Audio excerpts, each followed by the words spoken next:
সুপ্রিয় শিক্ষার্থী, আসসালামু আলাইকুম।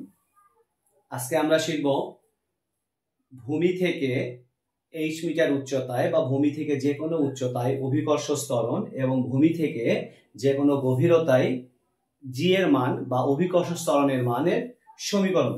ওকে, তাহলে আমাদের আজকে পড়ার বিষয় ভূমি থেকে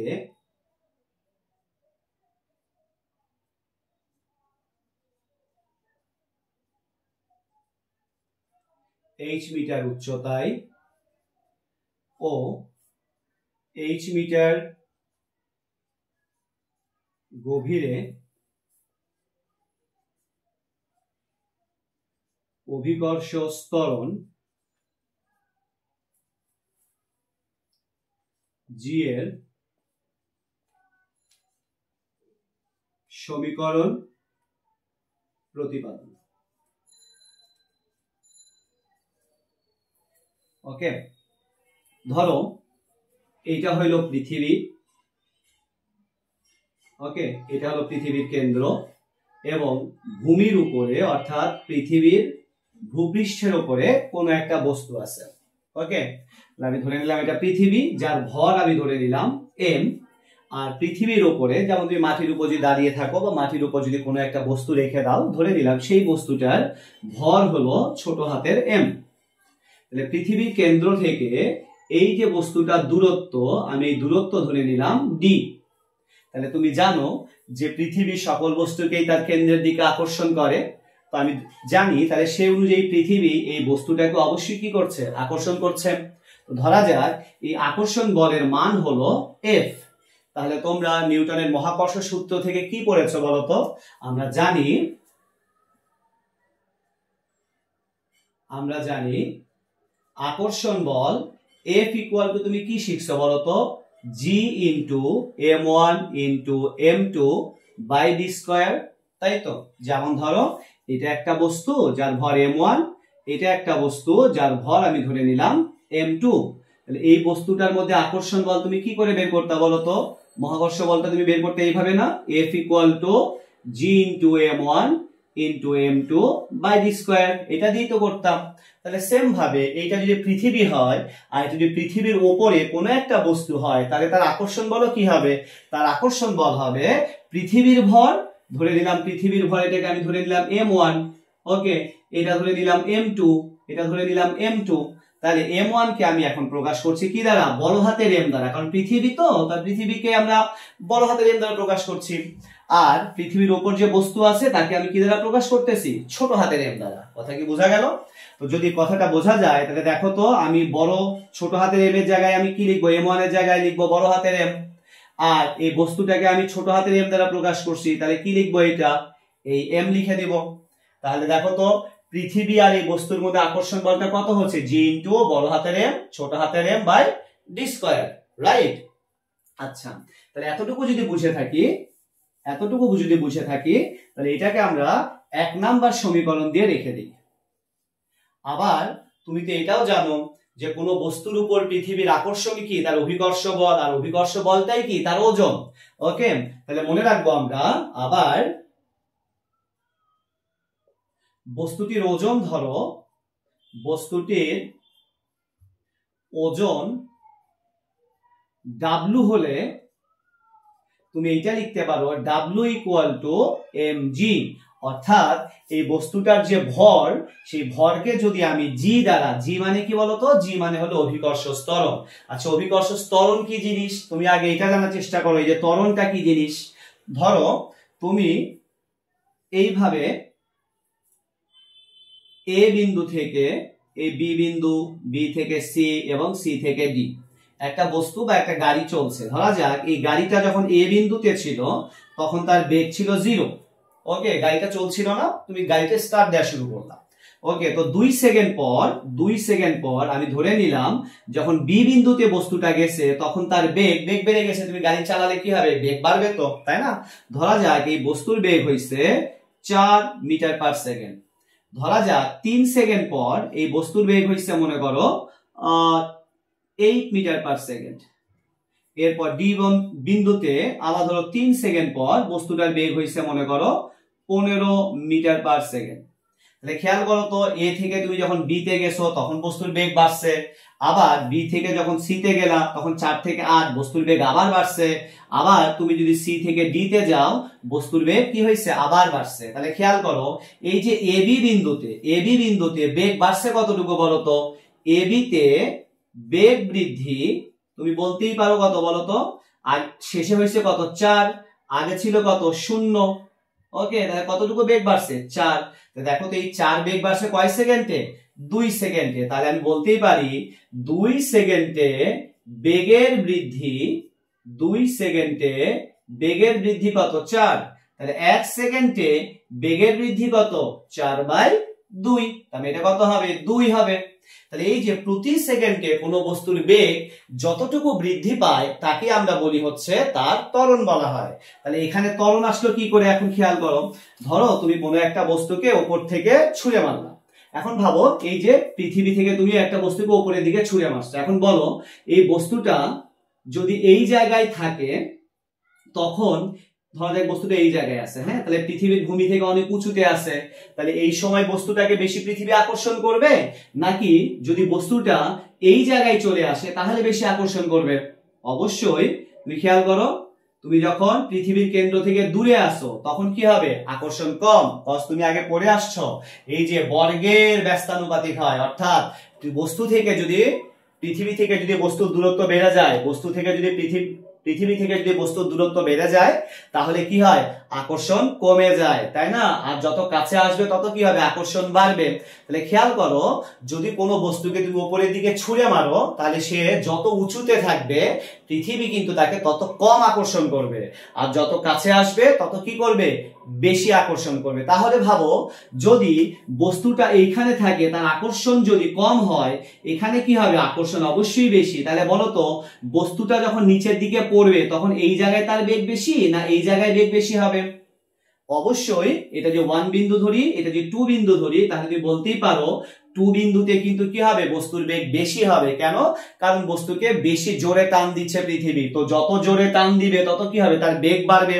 তাহলে ভাবো এইখানে বেগ কম ছিল, পৃথিবীর কাছে আসছে তাহলে বেগ কি হচ্ছে, বেড়ে যাচ্ছে।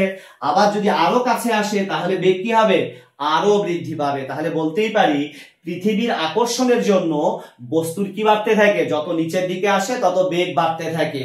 এই যে বেগ বেড়ে যাচ্ছে, এই বেগ বৃদ্ধির হার কি আমরা কি বলি, এই বেগ বৃদ্ধির হার কি আমরা ত্বরণ বলি। ওকে, তাহলে যেহেতু এটা পৃথিবীর আকর্ষণের জন্য, তো পৃথিবীর আকর্ষণকে আমরা কি বলি, অভিকর্ষ বল বলা হয়। তাহলে অভিকর্ষ বলের জন্য যে ত্বরণ পাওয়া যায় সেই ত্বরণটাকে আমরা বলি অভিকর্ষ ত্বরণ বলে। ওকে, তাহলে কি বললাম, পৃথিবীর আকর্ষণের জন্য যে বেগ বৃদ্ধি পায়, বেগ বৃদ্ধির যে হার, এই হারটাকে আমরা কি বলি, অভিকর্ষ ত্বরণ। কারণ পৃথিবীর বলটাই তো অভিকর্ষ বল, তাই না? অভিকর্ষ বলের জন্য যে ত্বরণ পায় তাকে আমরা বলি অভিকর্ষ ত্বরণ। তো এই অভিকর্ষ ত্বরণকে আমরা জি দ্বারা প্রকাশ করি। এই যে জি, এটাই তো অভিকর্ষ ত্বরণ। তাহলে অভিকর্ষ ত্বরণ কার জন্য পাওয়া যায় বলতো? অভিকর্ষ ত্বরণ পাওয়া যায় অভিকর্ষ বলের জন্য। কার জন্য? অভিকর্ষ বলের জন্য। তা তুমি এই যে অভিকর্ষ বলের জন্য তুমি কি পাও, অভিকর্ষ ত্বরণ পাও। তাই অভিকর্ষ ত্বরণের সাথে যদি বস্তুর ভরকে গুণ করা যায় তাহলে সেটা কিন্তু এই বস্তুর অভিকর্ষ বল হয়। তাহলে মনে রাখবো, অভিকর্ষ ত্বরণের সাথে যদি কোনো বস্তুর ভরকে গুণ করা যায় তাহলে সেটা ওই বস্তুর কি হয়, অভিকর্ষ বল। আর অভিকর্ষ বলই হলো কোনো বস্তুর ওজন। ওকে, তাহলে মনে রাখবো একটা বস্তুর অভিকর্ষ বল যা, ওই বস্তুটার ওজনও কিন্তু তাই। তাহলে দেখো আমরা যদি বলি এটা হলো বস্তুর ভর আর এটা হলো তার অভিকর্ষ ত্বরণ, যদি এটাকে আমরা গুণ করে দেই তাহলে আমরা কি পাচ্ছি, বস্তুটার কিন্তু ওজন পেয়ে যাচ্ছি। তাহলে খেয়াল করো তো এইটা কি ভাই, এইটা কিন্তু খেয়াল করো, এটা কিন্তু পৃথিবীর ভর, এটা কিন্তু বলতো বস্তুর ভর। তাহলে এখানে তুমি কি পাচ্ছ বলতো, এটা আসলে পৃথিবী আর বস্তুর মধ্যে আকর্ষণ বল না? এটা কিন্তু পৃথিবী, এই যে এই বলটা পেলা এটা কার মধ্যে, পৃথিবী আর বস্তুর মধ্যে। ঠিক যেরকম এই যে m1 আর m2 এর মধ্যে যখন আকর্ষণ বল বের করতা তখন কি করতা, F = G × m1 × m2 by কি করতা, d স্কয়ার করতা, তাই না? এটা কি m1 আর m2 এর মধ্যে আকর্ষণ বল। তাহলে এটা বলো তো, এটা পৃথিবী আর এটা পৃথিবীর উপরে থাকা বস্তু, এটা কি পৃথিবী আর পৃথিবীর উপরে থাকা বস্তু, তার মানে কি এটা অবশ্যই পৃথিবী আর এই বস্তুর মধ্যে আকর্ষণ বল। তাহলে পৃথিবী বস্তুর মধ্যে আকর্ষণ বল এইটা। আবার এটাও কিন্তু পৃথিবী আর বস্তুর মধ্যে আকর্ষণ বল, কারণ এই জি পাওয়া গেছে কার, পৃথিবীর আকর্ষণের জন্য এই জি পাওয়া গেছে, তার মানে এটাও কি, এটা ওই বস্তুরই আকর্ষণ বল, কার উপর, পৃথিবীর উপর। কথা কি বুঝতে পেরেছি? তাহলে এটাও যেমন পৃথিবী আর বস্তুর মধ্যে আকর্ষণ বল, এটাও কিন্তু পৃথিবী আর বস্তুর মধ্যেই আকর্ষণ বল, কারণ ওজন মানেই হলো পৃথিবীর উপর বস্তুর আকর্ষণ বল। ওকে, পৃথিবীর উপর বা বস্তুর উপর পৃথিবীর আকর্ষণ বলটাই কি, ওজন। তাহলে এটাও যেমন পৃথিবী আর বস্তুর মধ্যে আকর্ষণ বল, এটাও পৃথিবী আর বস্তুর মধ্যে আকর্ষণ বল। তাহলে এটাও যদি পৃথিবী আর বস্তুর মধ্যে আকর্ষণ বল হয়, এটাও যদি পৃথিবী আর বস্তুর মধ্যে আকর্ষণ বল হয়, তাহলে কি আমি বলতে পারি 1 ও 2 হতে এটা বলতে পারি না বলতো, W = F, কারণ এটা আর এটা সেম, কারণ দুটোই তো বস্তু আর পৃথিবীর মধ্যে আকর্ষণ বল। তাহলে W তুমি লিখতে পারো mg, আর F তুমি কি লিখতে পারো, F তুমি লিখবা Gmm/d²। তাহলে দেখো G তুমি কি পাচ্ছ, G পাচ্ছ Gmm/d²। এখানে m ছিল গুণ, এ পাশে গেলে কি হয়ে যাবে, ভাগ। তাহলে m আর m কি করে দাও, কেটে দাও। তাহলে G তুমি কি পেলা, G পেলাম Gm/d²। অর্থাৎ আমি বলতেই পারি কোন বস্তু যদি ভূপৃষ্ঠের উপরে থাকে, কার উপর, ভূপৃষ্ঠের উপরে থাকে, তাহলে তার ত্বরণ বের করব কি করে, Gm/d² দিয়ে, যেখানে g এর মান আমরা জানি, g এর মান কত বলতো, g এর মান কিন্তু 6.673 × 10⁻⁻11, এটা তোমরা জানো, যার একক newton metre square kg inverse 2। আর m মানে কি বলছি, পৃথিবীর ভর, পৃথিবীর ভরও কিন্তু আমাদের জানা, সেটা কত 5.97 × 10⁻24 কেজি, রাইট। আর d মানে কি, d মানে দূরত্ব, কিসের দূরত্ব, এই যে পৃথিবীর কেন্দ্র থেকে বস্তুর দূরত্ব, পৃথিবীর কেন্দ্র থেকে বস্তুর দূরত্বকে আমরা কি বলবো, d। দেখো তো এটা পৃথিবীর ব্যাসার্ধের সমান না, এই যে পৃথিবীর কেন্দ্র থেকে এইটুকু দূরত্ব, পৃথিবী, তুমি যদি একটা গোলাকার বস্তু চিন্তা করো, তাহলে এটা কি হয়, পৃথিবীর ব্যাসার্ধ। তাই আমি ধরলাম এই d হলো পৃথিবীর ব্যাসার্ধ, যাকে আমি d এর বদলে এখন r দ্বারা লিখবো, d এর বদলে কি লিখবো, r। তাহলে তুমি কি এটা বলতে পারো, তাহলে কি বলতে পারো বলো তো, G = Gm, আর d এর জায়গায় কি লিখবা, r, তার উপর স্কয়ার। আর r এর মান মানে পৃথিবীর ব্যাসার্ধ কত বলো তো, পৃথিবীর ব্যাসার্ধ হলো 6378 × 10⁻³ মিটার, অথবা এটা এভাবেও বলতে পারো 6400 × 10⁻³ মিটার। এইটা মানগুলো তুমি বসিয়ে দিলেই তুমি কি পাবা, এই বিন্দুতে g এর মান পাবা, অর্থাৎ অভিকর্ষ ত্বরণের মান পেয়ে যাবা। এখন এইটা কিসের জন্য অ্যাপ্লাই হবে, এটা অ্যাপ্লাই হবে তুমি যদি ভূমির উপরে দাঁড়িয়ে থাকো, ভূমির উপর থাকলে তোমাকে পৃথিবী কত ত্বরণে আকর্ষণ করছে সেই মানটা তুমি পেয়ে যাবা। ওকে, এখন ভাবো, এখন তুমি বলতে পারো, আচ্ছা আমি যদি এই জায়গায় না থাকি, আমি যদি 10 তলা বিল্ডিং এর উপরে থাকি, বা 20 তলা বিল্ডিং এর উপরে, বা 2000 মিটার উপরে থাকি, তখন আমি ত্বরণ কি করে বের করব, তখন তো আমি অনেক দূরে চলে যাচ্ছি পৃথিবী থেকে। ধরো তুমি পৃথিবীর এখানে আর নেই, তুমি এখান থেকে এই জায়গায়, ভূমি থেকে এই জায়গা থেকে h মিটার উপরে উঠে গেছো, এই জায়গায় তুমি আসো, অর্থাৎ 20 তলা বা 100 তলা বিল্ডিং এ বুর্জ খলিফার উপরে উঠে গেছো। তাহলে বুর্জ খলিফার মাথায় কি তোমার g এর মান এটাই থাকবে, মোটেও না। কেন, কারণ তোমার আগে হিসাবটা ছিল এই জায়গায়, এখন তুমি অতিরিক্ত উঠছো, তাহলে অতিরিক্ত যদি ওঠো সেক্ষেত্রে তোমার g এর মান তুমি কি করে বের করবা। তাহলে দেখো আমরা এইভাবে লিখতে পারি, আমরা লিখতে পারি এরকম ভাবে, এটুকু আমি মুছে দিলাম, এভাবে লিখতে পারি, ভূমি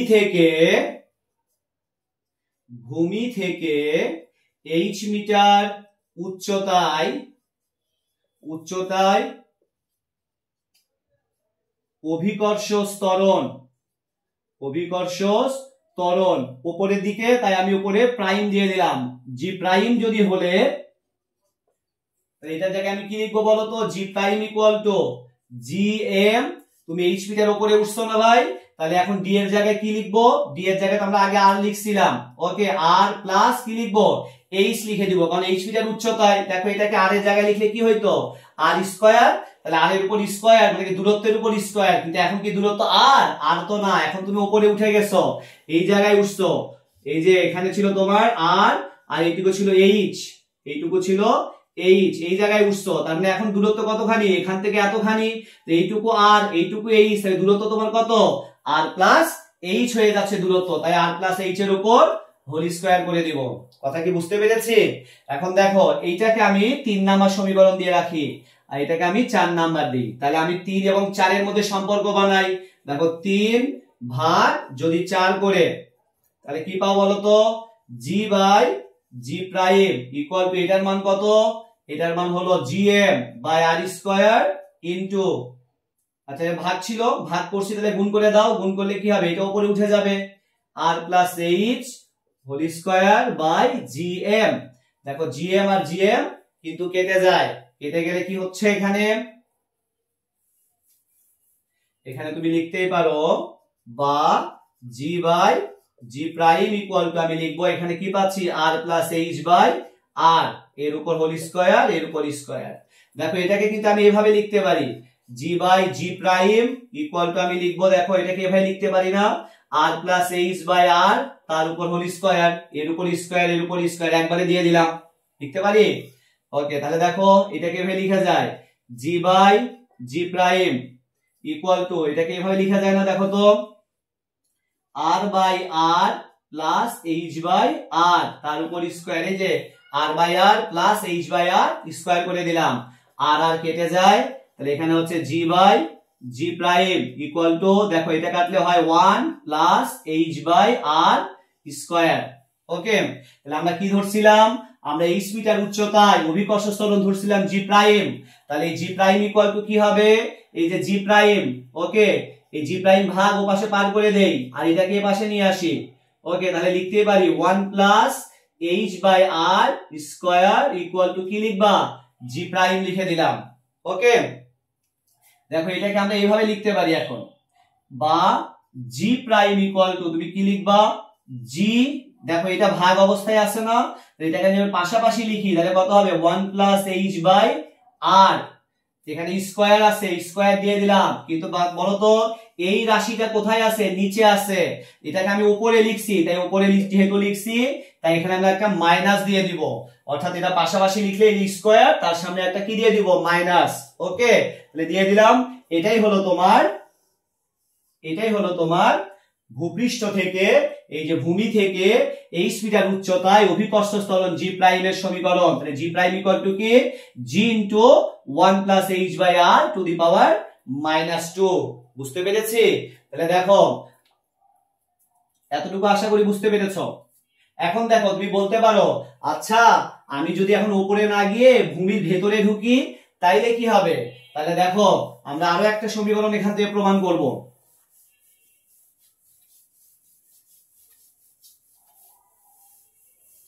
তাহলে ভূমি থেকে h মিটার গভীরে অভিকর্ষ ত্বরণ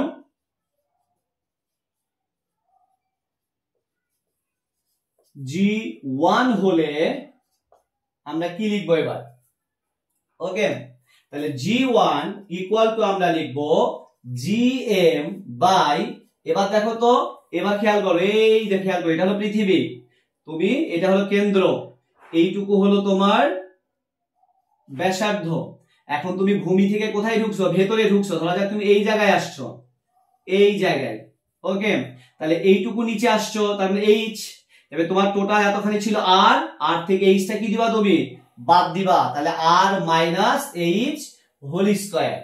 এখন দেখো ঝামেলাটা কোন জায়গায়, এই m এ কিন্তু ঝামেলা, আগের বার তুমি যখন উপরে উঠছিলে এই জায়গায় তখন কিন্তু সম্পূর্ণ পৃথিবীর ভর হিসাব হয়েছিল, কারণ তুমি সম্পূর্ণ পৃথিবীর সঙ্গে এইটুকু দূরত্ব, কিন্তু এবার ভাবো তুমি যখন এই যে ভেতরের দিকে চলে আসছো, এই যে ভেতরে চলে আসছো না, এখন তোমার আকর্ষণ কোথায় চিন্তা হবে, এখন আকর্ষণ কিন্তু চিন্তা হবে পৃথিবীর কেন্দ্র থেকে এতখানি পর্যন্ত, তাই না, তাহলে তোমাকে পৃথিবী চিন্তা করতে হবে এখন এতখানি, তুমি এখন পৃথিবীর বাইরে নাই, তুমি এখন পৃথিবীর বাইরের দিকে নাই ভেতরে, তার মানে এইটুকু এই যে পৃথিবীর কেন্দ্র থেকে তুমি যে জায়গায় আসো সেইটুকু হিসাব হবে। তাহলে এখন বলো তো এতখানি যদি পৃথিবীর সম্পূর্ণ ভর হয়, এতখানি যদি পৃথিবীর সম্পূর্ণ ভর হয়, এতখানিও কি পৃথিবীর সম্পূর্ণ ভর, মোটেও না, তুমি এখন ছোট্ট পৃথিবী হয়ে গেছে তোমার, তুমি ভেতরে ঢুকে পড়ছো, তো এটাকে আমি আর m লিখতে পারবো না, আমি ধরে নিলাম এই পৃথিবীর ভর হইলো m1, কারণ তুমি এই বিন্দুতে আসো, তাহলে তোমাকে এখান থেকে কেন্দ্র থেকে এতখানি পর্যন্ত পৃথিবীর ভর হিসাব করতে হবে। তো আমি ধরে নিলাম এইটুকুর ভর হলো m1 ধরে নিলাম। কত ধরে নিলাম? m1। কত ধরলাম? m1। কথা কি বুঝতে পেরেছি? তাহলে এখন খেয়াল করো, এটাকে আমি 5 নাম্বার সমীকরণ দেই। তাহলে দেখো আমরা 3/5 করে পাই। 3 এ কি ছিল? g/g1 ইকুয়াল টু, তাহলে কি আগের মতো এই যে gm by r square into same টুকু ভাবে r minus h whole square by gm1। বুঝতে পেরেছো? যেহেতু ভাগ উল্টে গেছে না সেটা। ওকে, তাহলে খেয়াল করো, বা এই g কেটে যাচ্ছে, তাহলে এখানে কি থাকে? g by g1। এখানে কি থাকে বলো তো? আমরা এটাকে সাজাই নিই একটু, m বাই ভরগুলোকে একপাশে এভাবে লিখি আর এটাকে এভাবে লিখি। দেখো এখানে আমি লিখবো r minus h whole square by r square. Okay, তাহলে বা g by g1 equal two, এখন খেয়াল করে একটু, আমরা এই জায়গায় একটু খেয়াল করি, এই যে m ভর, দেখো একটা জিনিস মনে রাখবা, ঘনত্ব নামক একটা বিষয় আছে। কি ঘনত্ব? ঘনত্ব কাকে বলে জানো? ঘনত্ব বা ডেনসিটি বা ঘনত্বকে আমরা এই চিহ্ন দিয়ে প্রকাশ করি। এই চিহ্নটার নাম হচ্ছে রো। কি নাম? রো। তো ঘনত্ব ইকুয়াল টু হয় m বাই v। যদি এটা বুঝতে না পারো, দেখো একটু খেয়াল করো, তুমি এইরকম একটা গ্লাস, এই একটা গ্লাস নিলা, দুইটা গ্লাস নিছো, হ্যাঁ? তো আমি ধরে নিলাম এই দুইটা গ্লাসের আয়তন সেম। ওকে, আমি ধরে নিলাম এই গ্লাসের মধ্যে তোমার 100 ml পানি আছে, এই গ্লাসের মধ্যেও 100 ml পানি আছে। ওকে, এখন তুমি এর মধ্যে 50 গ্রাম চিনি দিছো আর এর মধ্যে 100 গ্রাম চিনি দিলাম, তাহলে বলো তো কোন শরবতটা বেশি ঘন হবে? অবশ্যই যার মধ্যে তুমি 100 গ্রাম চিনি দিছো, তাই না? তাহলে দেখো ঘনত্ব, এই যে ঘনত্ব, এটা কি আমরা বলি রো। ঘনত্বকে আমরা কি দ্বারা প্রকাশ করি? রো দ্বারা। তাহলে ঘনত্ব কি হয় বলতো? ঘনত্ব যেটা, এটা কি হলে বাড়ে? ভর বাড়লে ঘনত্ব বাড়ে। তাই যেটা বৃদ্ধি করলে একটা জিনিস বেড়ে যায় সেটাকে উপরে লিখতে হয়, ভর উপরে। ওকে, তাহলে কি লিখবো? ঘনত্ব ইকুয়াল টু কি হয়? ভর আর আয়তন। আয়তন যত কম হবে, ধরা যাক এখানে তুমি মনে করো যে এই 100 গ্রাম পানি দিছো, 100 গ্রাম চিনি দিলা, সেটা তুমি দিছো মনে করো 50 ml এর মধ্যে দিছো আগে। এখন খেয়াল করো, এখানে তুমি 100 ml এর মধ্যে 100 গ্রাম চিনি দিছো আর এখানে 50 ml এর মধ্যে 100 গ্রাম দিছো, তাহলে দেখো তো কোনটা বেশি ঘন হবে? এইটা ঘন হবে বেশি, কারণ তুমি এটা কম পানির মধ্যে বেশি চিনি দিছো, তাই না? তাহলে তুমি বলতেই পারো যে আয়তন যত কম হয়, আয়তন যত কম হয়, আয়তন যত কম হয় ঘনত্ব তত বাড়ে, আর ভর যত বেশি হয় ঘনত্ব তত বৃদ্ধি পায়। তাহলে আমরা বলতেই পারি ঘনত্ব ইকুয়াল টু কি বলা যায়? ভর বাই আয়তন। তাহলে ঘনত্ব মানে কি? তুমি একটা বস্তুর মধ্যে, একটা দ্রবণের মধ্যে বা কারোর মধ্যে যত বেশি ভর দিবা, যত পদার্থ দিবা, যত চিনি দিবা, তত কি হবে? তার ঘনত্ব বাড়বে। আর পানি যত কম দিবা তত তার ঘনত্ব বাড়বে। তাহলে খেয়াল করো, ভর বাড়ালে ঘনত্ব বাড়ে, তাই ভর উপরে, আর আয়তন বাড়ালে কি হয়? ঘনত্ব কমে। আয়তন কমালে ঘনত্ব বাড়ে, সরি, আয়তন কমালে ঘনত্ব বাড়ে, তাই ভি হবে কোথায়? নিচে। তাহলে মনে রাখবা, যদি একটা জিনিস বৃদ্ধির সাথে আর একটা জিনিসও বেড়ে যায় তাহলে তাকে আমরা কি বলবো? তাকে উপরে রাখবো। ওকে, যেমন তোমার বয়সের সঙ্গে তোমার কি বাড়ছে? তোমার জ্ঞান বাড়ছে, অভিজ্ঞতা বাড়ছে। তাহলে তোমাকে যদি বলা হয় তোমার বয়স, আর বয়স ইকুয়াল টু কি হবে? বয়স ইকুয়াল টু উপরে হবে জ্ঞান, একই সঙ্গে তোমার আয়ু কি হচ্ছে? কমে যাচ্ছে। তাহলে বয়সের সাথে কি হচ্ছে? আয়ু কমে যাচ্ছে, তাই তো? তাহলে মনে রাখবা, বয়স বাড়লে কি বাড়ে? আয়ু কমে যায়, বা আয়ু কমলে বয়স বেড়ে যায়। কিন্তু জ্ঞান কি হয়? বয়সের সাথে জ্ঞান বাড়ে। তাহলে যেটা বৃদ্ধি পেলে আর একটা বাড়ে সেটা হবে উপরে, আর যেটা বৃদ্ধি পেলে আর একটা কমে যায় সেটা হবে নিচে। তাহলে এটা থেকে মনে রাখতে পারো। কিভাবে মনে রাখবা? দেখো, বস্তুর যদি ভর বাড়ায় তাহলে ঘনত্ব বাড়ে, আর যদি আয়তন বাড়ায় ঘনত্ব কমে। তাহলে দেখো, ঘনত্ব ইকুয়াল টু আমি বলতেই পারি rho equal to m by v. তাহলে এম ইকুয়াল টু কি হবে বলতো? রো ইন্টু ভি হবে। তাহলে দেখো, ভর মানে আমি কি জানি? বস্তুর ঘনত্ব, বস্তুর ঘনত্ব ইন্টু আয়তন। তাহলে খেয়াল করো, এই যে এটা পৃথিবীর ভর, তাহলে পৃথিবীর ভর যদি আমি নেই তাহলে কি নিব? পৃথিবীর ঘনত্ব নিলাম, সঙ্গে কি করব? পৃথিবীর আয়তন নিলাম। এটা কোন আয়তন বলতো? এটা বড় হাতের এম, এটা কি পুরো পৃথিবীর আয়তন, এই সম্পূর্ণ আয়তন ধরলাম ভি। ওকে, এখন ভাবো এটাও কি পৃথিবীর ভর, কিন্তু এটা কি সম্পূর্ণ পৃথিবীর ভর? তা তো না, এটা কোথাকার, এটা এই যে ভেতরের ভর। তাহলে তার ভেতরের ভর যা, তার আয়তনও কি ছোট হয়ে আসছে না? এখন ছোট্ট পৃথিবী, তাহলে তার ঘনত্ব কিন্তু সেম, তাই না? ঘনত্ব সেম কিন্তু আয়তন আলাদা। এখন বলতে পারো স্যার এই জায়গায় তো বুঝলাম না, তাহলে এটা কি করে বুঝবা খেয়াল করো। আমি ধরলাম এই যে হলো শরবত বানাইছি আমরা, এর মধ্যে শরবত বানাইলাম, ওকে শরবত বানালাম। এখন খেয়াল করো এই জগ থেকে আমি ছোট ছোট গ্লাসে করে তোমাদের কি দিলাম, শরবত দিয়ে দিলাম। তাহলে এখন বলো তো এটার মধ্যে কার মিষ্টি বেশি হবে? কারোই হবে না, সবারই সমান হবে, কারণ এখান থেকেই তো আমরা সব কটা নিছি। কথা বুঝতে পেরেছি? তাহলে খেয়াল করো এদের ঘনত্ব কিন্তু কি হবে, সেম, কিন্তু এদের আয়তন কি সেম? তা কিন্তু না, আমি এখান থেকেই নিছি। তার মানে পৃথিবীর এই সম্পূর্ণ পৃথিবীর আয়তনও যা হয়, এইটুকুর আয়তনও সম্পূর্ণ পৃথিবীর ঘনত্ব যা হয়, এইটুকুর ঘনত্বও কি হবে বলতো, একই হবে। ঠিক যেরকম এখানকার মিষ্টিও যা, এখানকার মিষ্টিগুলো কি ঘনত্ব সেম, একই রকমই কি আছে, ঘনত্ব আছে। কথা বুঝলাম? তাহলে এদের ঘনত্ব কিন্তু সেম থাকবে, কিন্তু আয়তন কি না, সেম না। এখানে যেরকম সবার মিষ্টির ঘনত্ব সেম, কিন্তু সবার আয়তন কি সেম? অবশ্যই না। ওকে, আশা করি বুঝতে পেরেছো। ইনটু এখানে কি আছে বলতো, r minus h whole square by r square. Okay, তাহলে রো আর রো কেটে দাও, ঘনত্ব ঘনত্ব কেটে দিলাম। ওকে, এখন খেয়াল করো, বা জি বাই জি1, এখানে কি থাকে বলতো, আয়তন। ওকে, তা দেখো তো পৃথিবী একটা গোলক, পৃথিবী কিভাবে একটা গোলক, তাহলে গোলকের আয়তনের সূত্র কি তোমরা জানো? গোলকের আয়তনের সূত্র কি বলতো, 4/3 পাই আর কিউব। তাহলে দেখো তো পুরো পৃথিবীর আর কত, এইটা আর পুরো পৃথিবীর ব্যাসার্ধ 4/3, গোলকের আয়তন বের করার সূত্র কি 4/3 পাই, এবং পৃথিবীর কি নেওয়া লাগবে, পৃথিবীর ব্যাসার্ধ তার উপর কিউব করে দিব। তাহলে এটা কি ছিল, উপরে ছিল পৃথিবীর সম্পূর্ণ আয়তন, তাহলে পৃথিবীর সম্পূর্ণ ব্যাসার্ধ কত, আর এর উপর কিউব করে দাও। এটা v1, তাহলে এটাও কি হবে 4/3, এইটুকু কমন। কিন্তু এইবার এই যে মাঝখানে যে পৃথিবী, এটার ব্যাসার্ধ কত ছিল বলতো, এটার ব্যাসার্ধ কিন্তু এইটার r মাইনাস এইচ। কেন? কারণ এই পুরোটা হলো আর, এই দেখো এই পুরো পৃথিবীটা হলো আর, কিন্তু এইটুকু হলো কত, এইটুকু হলো r মাইনাস এইচ। কেন? কারণ এইটুকু ছিল আমাদের এইচ।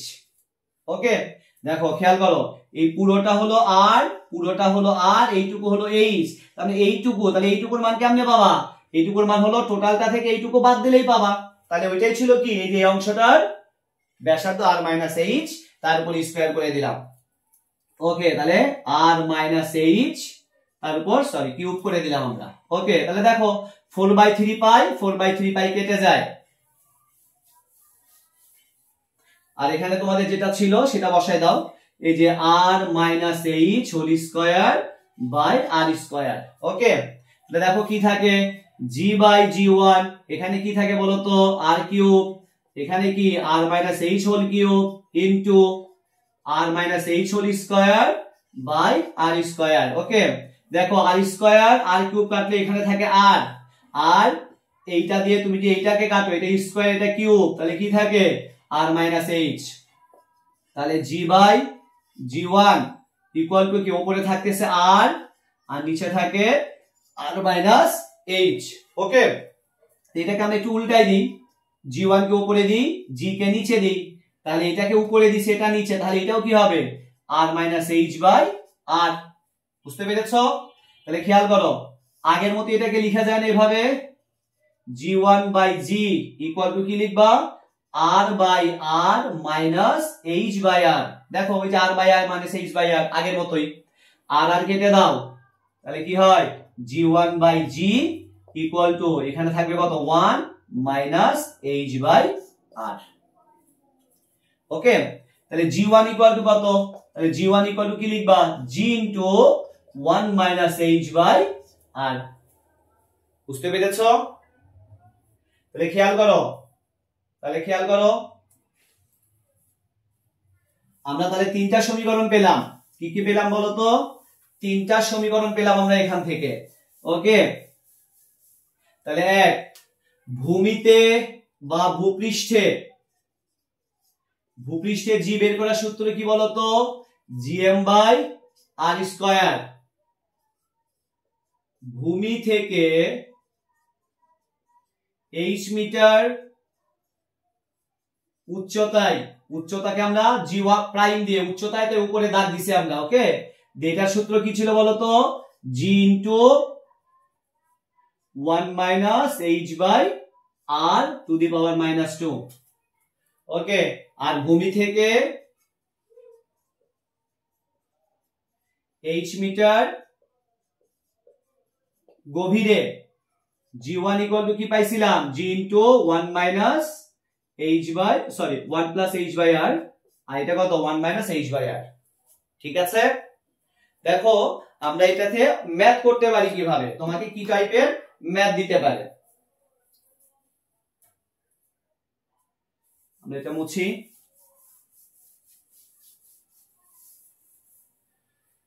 ধরো তোমাকে বললো 2000 মিটার উচ্চতায় ভূমি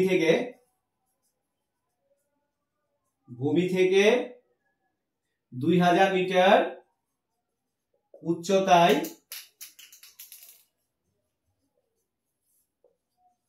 অভিকর্ষ ত্বরণ কত। তাহলে কি করবা, উচ্চতায় g' = g * 1 + h/r⁻²।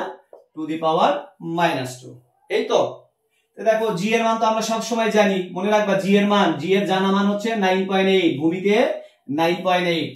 ওকে, তাহলে 9.8 বসাও মিটার/সেকেন্ড²।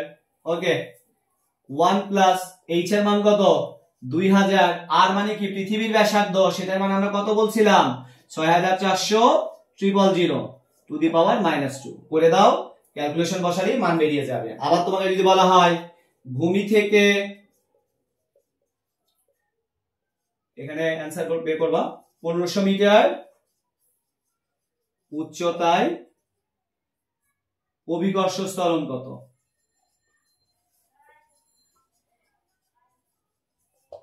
তাহলে কি করবা, নিচে দাগ, তাহলে এটা কত হবে g * 1 - h/r। জি এর মান আমরা জানি, এই জানা মান হলো 9.8, এই মানটা সবসময় জানা। ওকে, 1 - 1500 মিটার নিচে, তাহলে h এর মান কত 1500 মিটার, 1500। আর এর মান মানে কি, আর মানে পৃথিবীর ব্যাসার্ধ 640000। ওকে, এই তোমার g1 এর মান বেরিয়ে আসবে। আশা করি বুঝতে পেরেছো। সবাইকে ধন্যবাদ। আসসালামু আলাইকুম।